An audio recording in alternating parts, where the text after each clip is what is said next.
एक दिन हुआ है मेरे को जापान आए हुए और भाई इतनी टेक्नोलॉजी ऑलरेडी देख ली ना।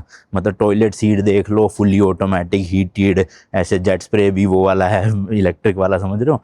फिर गेट्स वगैरह भी सारे ऑटोमेटिक है भाई। जैसे अभी मैं होटल से बाहर निकला तो ऑटोमेटिक ही खुल जाता है, सेंसर लगा रखा है। तो काफ़ी एडवांस है जापान इस मामले में ना, टेक्नोलॉजी के उसमें। आपको जगह जगह पे वेंडिंग मशीन्स वगैरह दिखती है। खैर बात करेंगे, अभी तो एक महीना हम जापान में ही अच्छे से टूर करने वाले हैं, रोड ट्रिप काइंड ऑफ होने वाली है। बाकी यार एक और नया दिन, एक और नई जर्नी। मैं हूँ अभी जापान की कैपिटल टोक्यो में, एंड आप देख रहे हो भाई जापान रोड ट्रिप का एपिसोड नंबर 2, जिसमें हम एक जापान में ही गाड़ी लेके रेंट पे ऑलमोस्ट जो बड़ी बड़ी सिटीज़ है सारी कवर करने वाला हूँ मैं, और आपको भी दिखाने वाला हूँ। तो आज तो गाड़ी नहीं ली है, आज भाई मुझे टोक्यो शहर थोड़ा सा घूमना है। और घूमने से पहले आपको मैं थोड़ा समझा दूँ टोक्यो शहर के बारे में, तभी आप अच्छे से समझ पाओगे कि क्या क्या प्लेसेस है घूमने की। लेकिन उससे पहले भाई रोड्स वगैरह देखो यहाँ की। मतलब भाई साहब, आपको कूड़ा कचरा तो बहुत कम चांसेस है कि कहीं पे दिख जाए।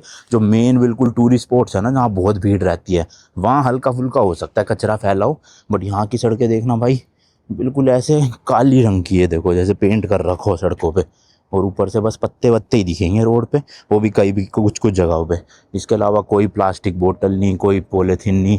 और ये देखो, जैसे मैं बता रहा था, वेंडिंग मशीन जगह जगह पे लगी पड़ी है। मतलब ऑलमोस्ट सब तरह की वेंडिंग मशीन यहाँ जापान में आपको मिल जाएगी। जैसे मैंने एयरपोर्ट से सिम कार्ड तक जो खरीदी, वो वेंडिंग मशीन से खरीदी, बताओ। ये देखो भाई, रास्ते में ही ऐसी एक केनाल टाइप की है। इसमें तो खैर काफ़ी ज़्यादा पत्ते वत्ते हैं, बट वैसे एज सच आपको गंदगी नहीं दिखेगी। ये तो नेचुरल गंदगी है ना, इस पर तो क्या ही कंट्रोल करे।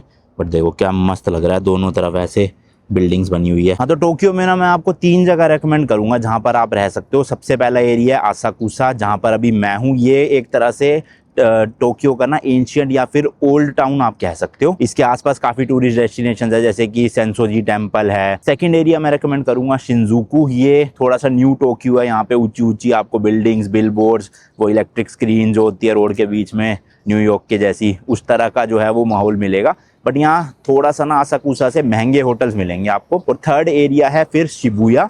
वो तो भाई बिल्कुल आप समझ लो मॉडर्न टोक्यो है, और मेन सिटी सेंटर आप कह सकते हो। वहाँ पे होटल्स बहुत ज़्यादा महंगे मिलेंगे, बट उसी के आसपास काफ़ी सारी जगह है घूमने फिरने की। जैसे मेन यहाँ की जो टूरिस्ट डेस्टिनेशन है शिबुया क्रॉसिंग, जहाँ से भाई एकदम ऐसे भीड़ भटकती है, तो वो एरिया में होटल लोगे तो महंगा पड़ेगा। मैंने अपने बजट के हिसाब से आसाकुसा में लिया। हालांकि आसाकुसा भी सस्ता नहीं है वो भी काफ़ी महंगा।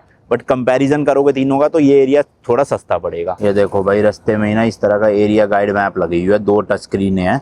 इसमें आप सब कुछ इन्फॉर्मेशन ले सकते हो, जैसे आसपास टॉयलेट कहाँ पे है, बस टैक्सी कौन सी है, कॉइन लॉकर कहाँ पर है अगर आपको लगेज रखना है, फिर स्टेशन कौन सा है, एटीएम कहाँ है, वो सब आपको इन्फॉर्मेशन इसमें मिल जाएगी। और मस्त टच है भाई, सब देख रहे हो क्या टच स्क्रीन है, एकदम हाई क्वालिटी की। तो सही है ये। और लैंग्वेजेस भी काफ़ी सारी है, इंग्लिश भी है, तो आप इंग्लिश में सेलेक्ट करके सब इन्फॉर्मेशन ले सकते हो। बाकी मैं रेकमेंड करूंगा गूगल मैप का यूज़ करो। गूगल मैप पे आपको डिटेल्ड इन्फॉर्मेशन मिल जाएगी। जिस भी ट्रेन को आपने यूज़ करना है, जहाँ भी जाना है, वो सब रूट्स जो है वो बेस्ट टू बेस्ट आपको गूगल मैप बता देगा। तो गूगल मैप के सहारे ही मैं अभी आसाकुसा ट्रेन स्टेशन जा रहा हूँ। वहाँ से मुझे ट्रेन लेनी है टोक्यो ट्रेन स्टेशन तक की। अब ये ट्रेन है, मेट्रो है, पता नहीं, क्योंकि यहाँ इतनी चीज़ें चलती है भाई, बंदा वैसे ही कंफ्यूज हो जाए। तो थोड़े दिन रहूँगा तब जाके समझ आएगा। टोक्यो स्टेशन मैं इसलिए जा रहा हूँ क्योंकि मुझे ट्रेन की टिकट बुक करनी है आज से 15 दिन बाद की।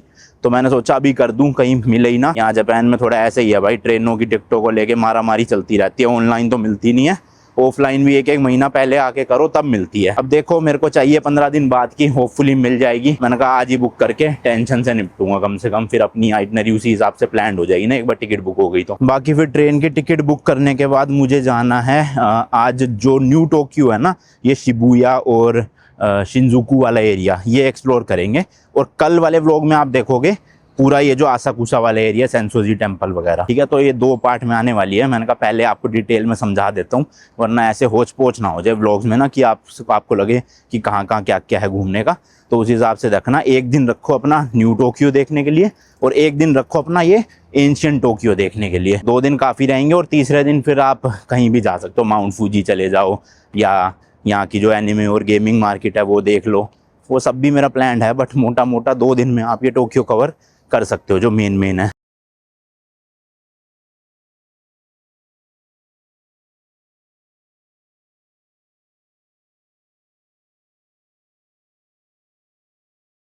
भाई ये देखो, ऐसा लगेगा ना आपको बिल्डिंग के ऊपर किसी ने पोटी कर दी हो, येलो कलर की है ना। बट ये यहाँ की कोई कंपनी है, साही ग्रुप करके, उनका हेड ऑफिस है ये।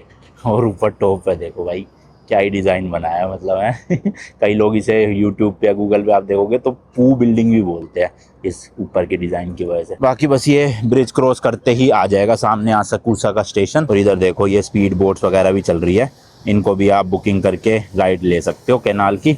और उधर भी काफ़ी सारी बोट्स है शेयरिंग वाली। अब वैसे देखा जाए कहने को तो ये आसाकुसा ना एंशियंट साइड है टोक्यो का, बट वो बिल्कुल जो सेंसोजी टेम्पल वाले एरिया ना वहाँ आपको फील आएगी। इस एरिया में तो मतलब कहीं से लग रहा है ये ओल्ड टोक्यो है या एंशियंट टोक्यो है। यहाँ पे भी पूरी ऊंची ऊंची बिल्डिंग्स है, ऐसे ऑफिसेज वगैरह है, कैनाल है, ब्रिजेस है, तो मस्त एरिया है ये भी। हालांकि शिबुया या शिंकुजू वाला जो एरिया है वो ज़्यादा डेवलप्ड है इससे, क्योंकि इसलिए उसको फिर थोड़ा मॉडर्न टोक्यो या न्यू टोक्यो भी बोलते हैं। और यार मेरा थोड़ा सा ना वर्ड्स को लेके प्रोनाउंसिएशन ऊपर नीचे हो तो माफ़ी देना, थोड़ा पहला दिन है मेरा यहाँ पे तो ऐसे प्रोनाउंसिएशन ऊपर नीचे हो सकती है शिबुया की या आसाकुसा वगैरह की। अरे भाई साहब यहाँ पे तो अभी भी ये रिक्शे चलते हैं हाथ से खींचने वाले, देखना, मतलब ये वो नहीं है पैडल वाले, बंदा ही जो है वो हाथ से खींच रहा है। ओ तेरी, ये भी यहाँ के ट्रेडिशन का पार्ट होगा कुछ ना कुछ पक्का, वरना टेक्नोलॉजी इतनी है इनके पास भाई, ये चाहते तो ई रिक्शा वगैरह सब कुछ कर सकते हैं। हालांकि अभी तक मुझे कोई भी ऐसे इलेक्ट्रिक गाड़ी, इलेक्ट्रिक बसेस देखने को नहीं मिली भाई यहाँ पे, जबकि इतनी टेक्नोलॉजिकली एडवांस कंट्री है तो इलेक्ट्रिक में शिफ्ट हो जाना चाहिए था इनको, बट ऐसा जितना कुछ दिखा नहीं। ये एरिया देखो भाई साहब, कहीं से लग रही है ये एंशियंट टाउन है टोक्यो का। यहाँ भी पूरे वो बड़ी बड़ी स्क्रीन्स हो गई, ये देखना कितना मस्त एरिया भाई, क्रेजी। और काफ़ी रिक्शे है भाई, ये देखो ये भाई, और लड़की चला रही है रिक्शा, चला क्या मतलब खींच रही है, बताओ। चलो भाई ग्रीन बत्ती हो गई है, रोड क्रॉस करते हैं।